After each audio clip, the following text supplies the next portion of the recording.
Here is for America.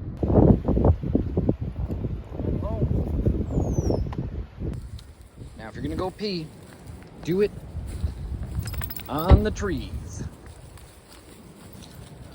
How you doing? Good. Juna peed on the tree farm. So this is the creek bed here. When Momow and Popow first started taking care of the farm, there was a lot of trash in here. Just people would drive down and just dump, you know, old everything. Just, you can imagine, some of it was really big too, like old pieces of equipment, and they would drag it out with the tractor, clean it up. It was also like the trees weren't here, so the you see there's still some erosion problems. Like, see the dirt? Mm-hmm. Yeah. Just falling off there. Well, it used to be everywhere. Mm-hmm. And so when by planting these trees, they were able to help hold the soil better. The reason why it got so bad is because before there were trees, there was cattle. Mm-hmm. And the cattle, the farmers, they just wanted grass everywhere so the cattle could eat more food, but it was really bad for the soil because without the trees holding the soil together, basically you just had erosion all over the place. We did a ton of work on that. Momow and Popow were innovators. They were looking for all kinds of ways to help improve the soil, especially. One of those is a cattle panel drop structure. That's what this is. Cattle panel drop structure. So these right here, these metal gates, those are cattle panels. And these right here, these are hedge posts. One of the nights we would chop down these hedge trees. They didn't make for very good lumber, but they made for really, really good posts. These things will last another 50, 60 years. So by the time you guys are in your 50s, you'll have to come back here and help me fix it. But until then, we should be good. Come over here.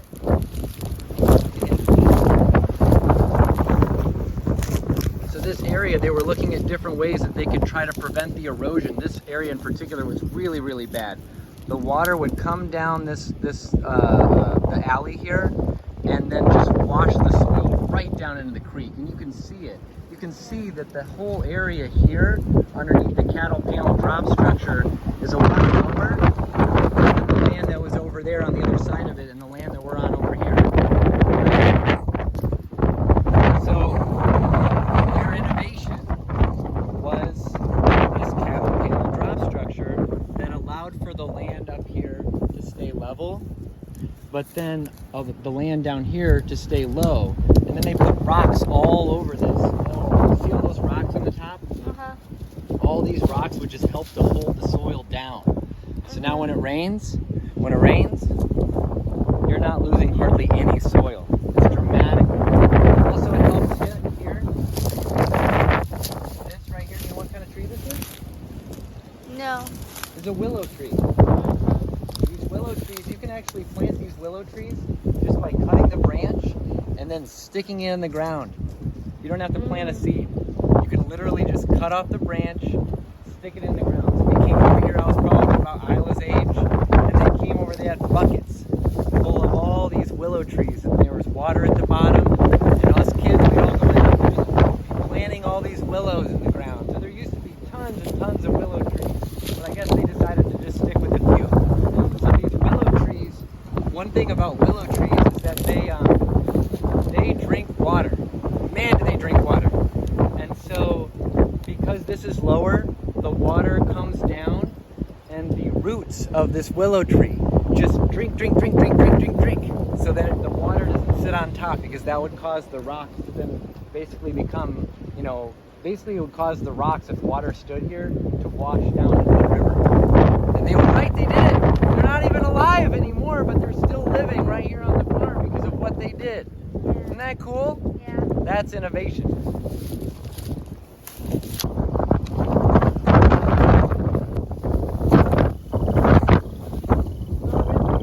Yeah. Hear the frogs? Yeah, I hear the frogs.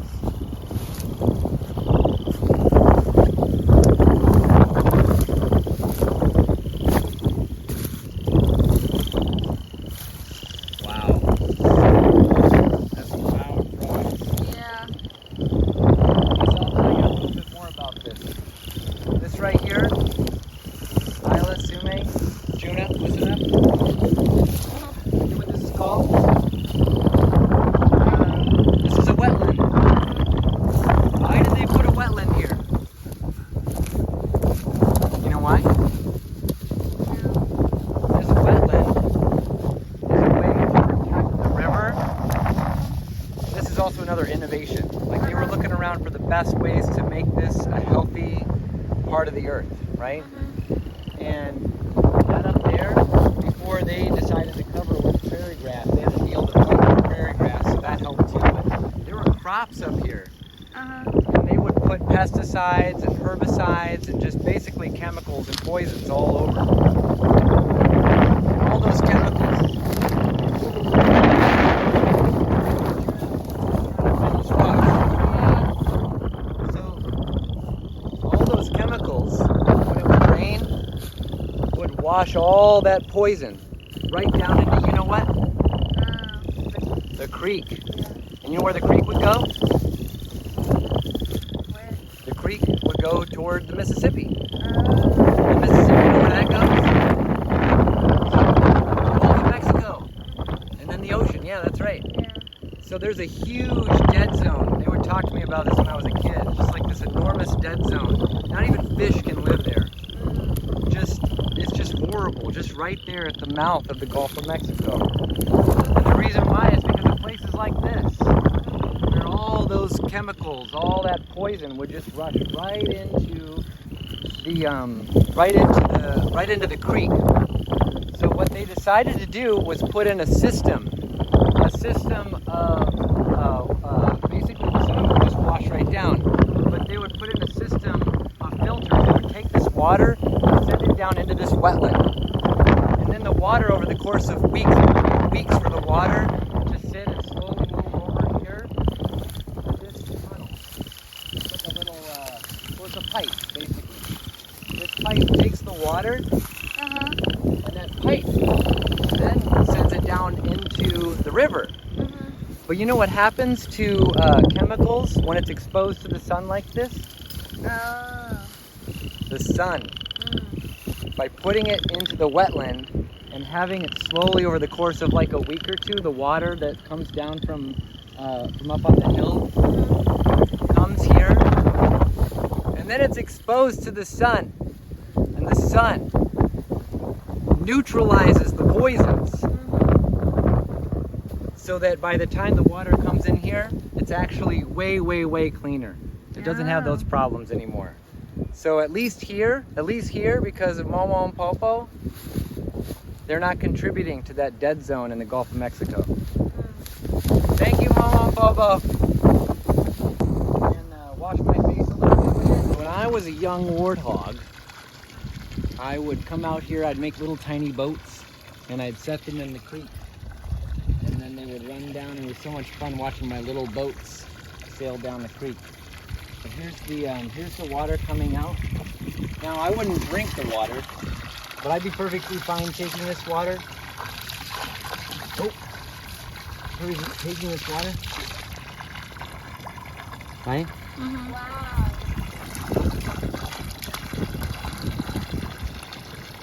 Like washing my face with it. Totally fine. And it's all because of the sun. All because of what Momow and Popow did. Isn't that cool? Yeah. No, there's no poison in here.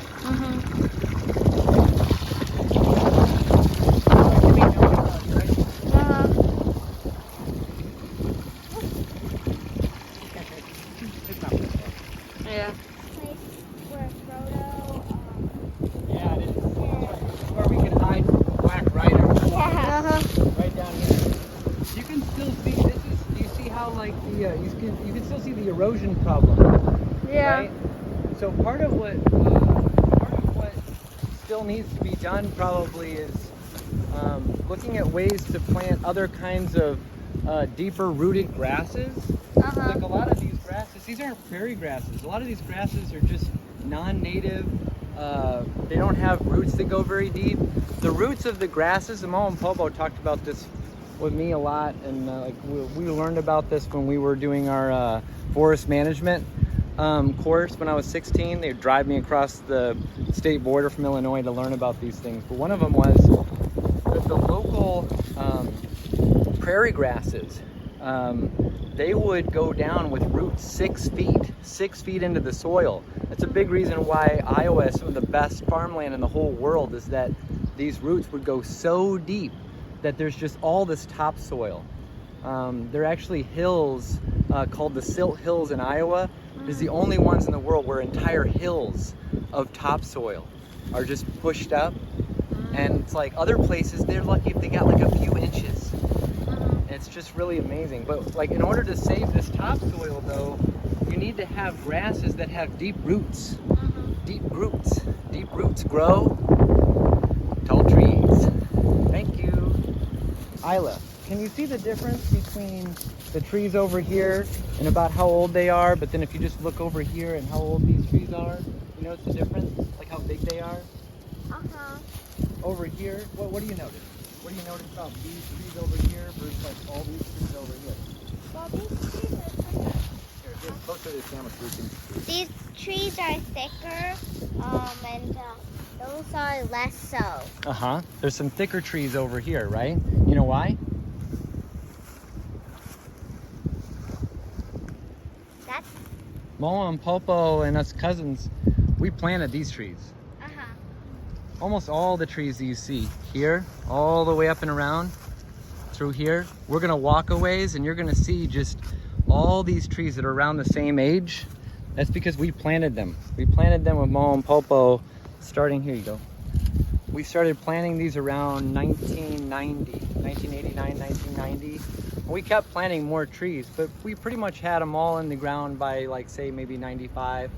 But out here, these trees, like this one, this was here before Momow and Popow really started this whole adventure that they had.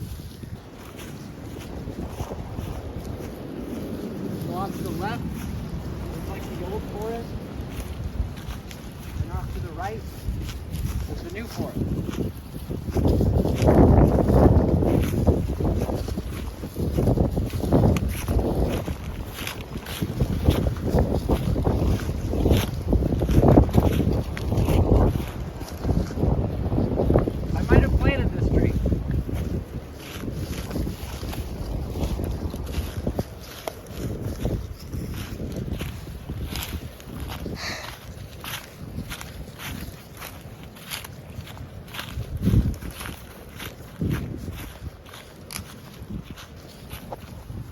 So Isla, what else do you notice about the trees that we're standing in right now compared to the trees there?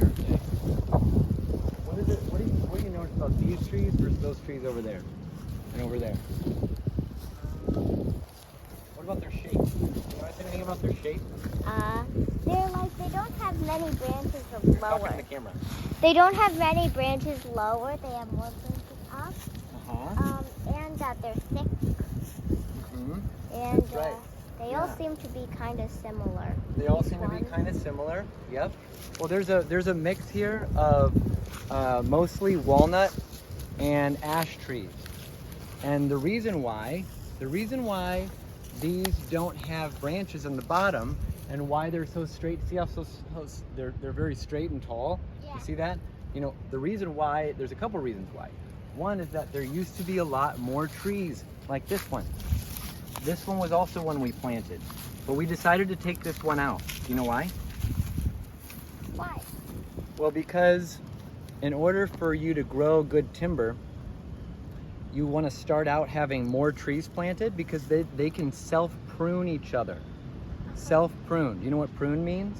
Yeah, to cut off the branches. That's right. But in old forests, back before people farmed trees just grew, and they would often look like this. They would be nice and tall, like you've seen movies where in an old forest and all these trees, like elves are hopping around in trees, and the trees don't look like that. They're big and they're tall and they're straight and there's no branches anywhere, right? Except when you get to the tops, right? So if people weren't going around pruning them, what do you think happened to those branches? They got pruned off by other trees. They got, how did they get pruned off by other trees? Because the trees would all grow at the same time, and sometimes they would knock and they fall off, maybe. There wasn't enough sunlight Oh. for the branches on the bottom. You don't see it now, but once the leaves come out, then you'll see that like there's not as much sunlight toward the bottom, right? So it's called natural pruning. Can you say natural pruning? Natural pruning. Natural pruning. And that natural pruning is part of what makes, like if you're really good at forest management, then you can set this up in a way where there's a lot of natural pruning. Then you don't have to come out here and do it yourself, because it takes a lot of work. It's a lot of work coming out here and pruning all of them. So one of the ideas that, you know, I have for, like, if we do more of this is just make sure that we have trees that are nice and close, so that by the time you start cutting away these trees, the ones in between, you start to thin it. You start to thin it out so there's not as many. Basically, nature and the sun and the trees have already done all the work for you. That really, really helps, right? But why do you have to eventually thin the trees, do you think? Why can't you just plant a whole lot of trees really, really close together and then just let them fend for themselves and fight it out? Why not? That's like evolution, right? Evolution's like the strongest survives and it goes to the top, or she goes to the top. Like, why not?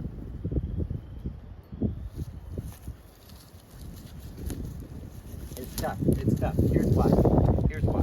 Because if you just left the trees to themselves and planted them close and let them grow, then a lot more would survive, but they'd all be very, very thin, like super, super thin and tall, like your dad. I wouldn't necessarily make for very good lumber. Because I don't have enough wood. Yeah. Right? They would need to be bigger trees. Yeah. So eventually, once you get them tall enough, there was a certain height that we would look for. Like, we'd want at least like 16 feet generally. Once you got 16 feet of trunk, then thin them away so that they can get thicker, so they can get bigger. Yeah. And if there's not enough sun to go around, well, then they're not going to grow very fast. Yeah. It would also take like 80 to 100 years as opposed to maybe like 60 to 80 years. So you can get lumber quicker that way too.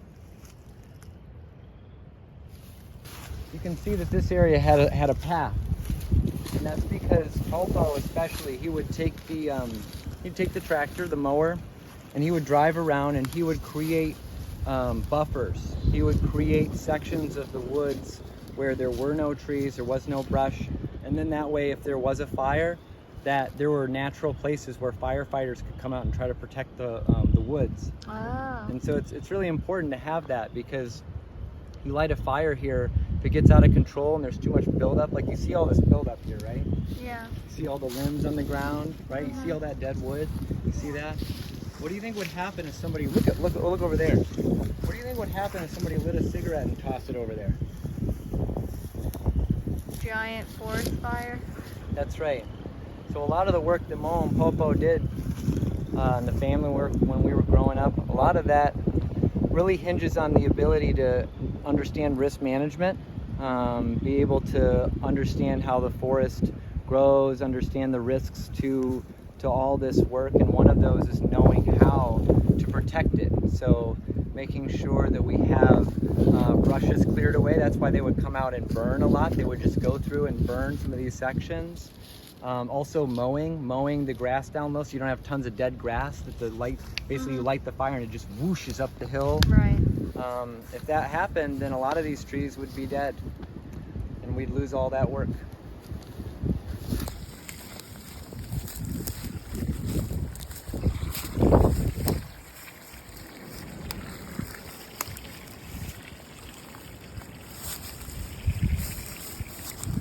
Here, come on over here, Judah.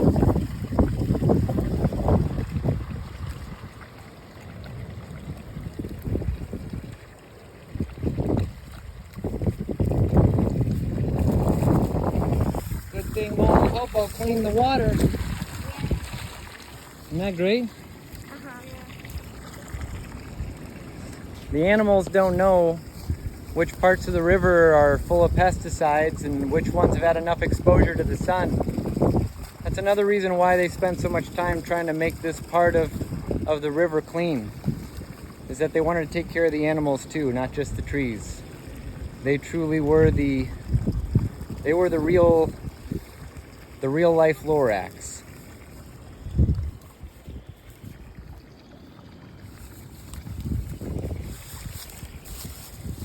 You get enough water, Juna?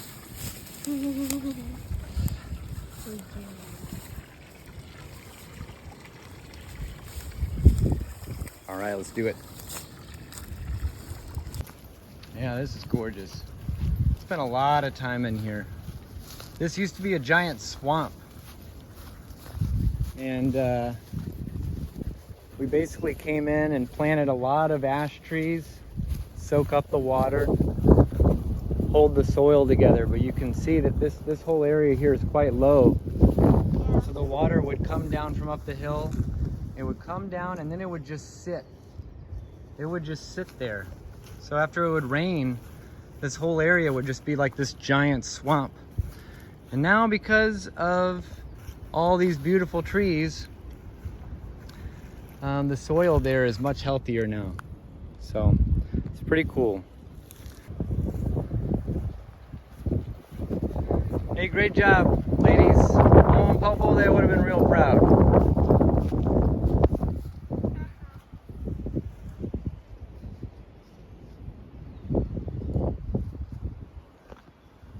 So what do you think, Juna?